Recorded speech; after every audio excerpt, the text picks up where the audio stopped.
Good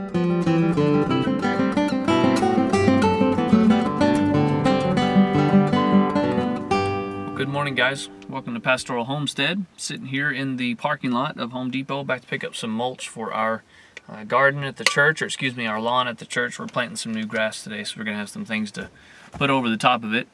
I was reminded this morning when I was doing my studying and reading that today is tax day, and I want to remind you that tax day equals, or should equal in your mind, theft day.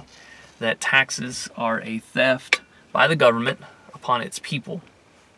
And I know there's a whole bunch of proponents of why we have taxes and we should take care of the masses through other people's industry and all of that good stuff. And we can argue that at another day, and I probably will take on this at another time. But taxation kills industry, and there's a population of us that work a month out of the year, or 2 months out of the year, or 3 months out of the year, or upwards of 6 to 7 months out of the year just to pay the tax burden that is thrust upon them. So if you live in a place like Oregon that has an extremely high income tax at a state level, on top of the high income tax at a national level, you might work 6 months out of the year just to pay for those taxes.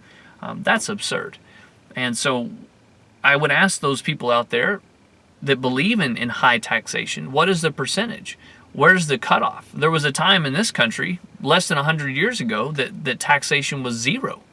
And in the teens, we brought in the income tax, a 3% tax on the wealthy. And then it wasn't long after that, a 3% tax on the wealthy turned into an almost 90% tax on the wealthy. And so you can see how this just compounds on itself, and we allow a little bit here, and then it just gets completely out of hand. And so when somebody says, well, the top limit is 60% of your income, know and believe that is false, that they will raise that at some point in the future. There were 2 instances in American history where taxation was raised and then taken back away because that's what it should have been done. And so in the War of 1812 and also the Civil War, or better known as the War of Northern Aggression, taxation was raised on the populace to pay for those wars. And as soon as those wars were finished, those taxes were done away with. And that's the way I feel it should be, that when something arises in our country that we need to pay for, that we call upon the people of the country to pay for that, whatever it is, and then we allow them to go back to their thrift and their industry and their capabilities of working with their 2 hands. And that's what we should do. So very quickly, let me say that taxation in America is broken down into 3 branches. And the first one is our mandatory spending. And the mandatory spending is where we have Social Security and we have Medicare and other entitlement type programs. And then there's discretionary spending, which is the military budget, and some other things come out of there as well. And then also the third thing is our interest spending. The interest on our national debt, and our national debt is $19 trillion right now. And to put that in a little bit of perspective, our national GDP is $12 trillion. And so we're almost doubled what we bring in our debt.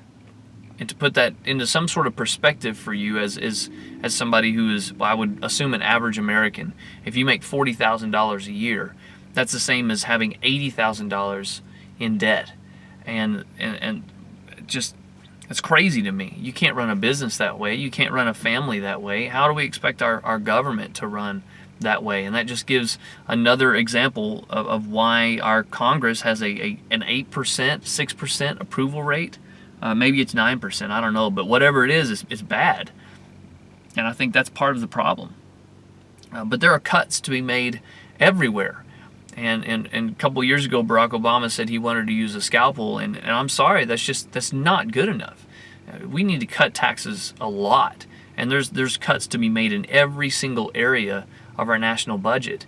And I know Social Security is a nightmare. It's a Ponzi scheme. It's probably not going to be here in the next 20 years. Medicare is a disaster. And I love the military, and I love the fact that we have a large defense budget. I think it's great. I think it's a good way to spend our money, but you can't tell me that there aren't cuts that can be made there also, that there's not there's not any miscellaneous spending that can be cut out of there. There is, and you just got to get in there and do it. And so when Ted Cruz comes in and says, I want a flat tax of 10%, I think that's a great place to start. But what I would rather have somebody say is, I want 0% tax rate. We don't tax our people anymore. We go back to the way it was before 1915 or 1914. I can't remember what year we instituted the income tax, but there was a tax on tariffs, and there was taxes on business transactions. So maybe even a national sales tax. But if I could find a candidate who would stand up and say, I want to limit all income tax, I would vote for that guy or gal in a heartbeat. And that I believe is where we need to lean to as we pay our taxes and as we vote. And if you notice, is it interesting, or on purpose, probably on purpose, that April 15th is almost the furthest away from the first week in November. And so there's no way that's a coincidence.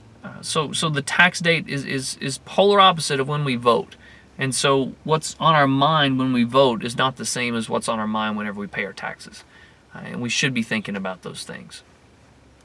So remember, individual responsibility, libertarian ideas, taking care of yourself, taking care of your neighbor when needs to be, those are the things that should push and drive you as an individual in America.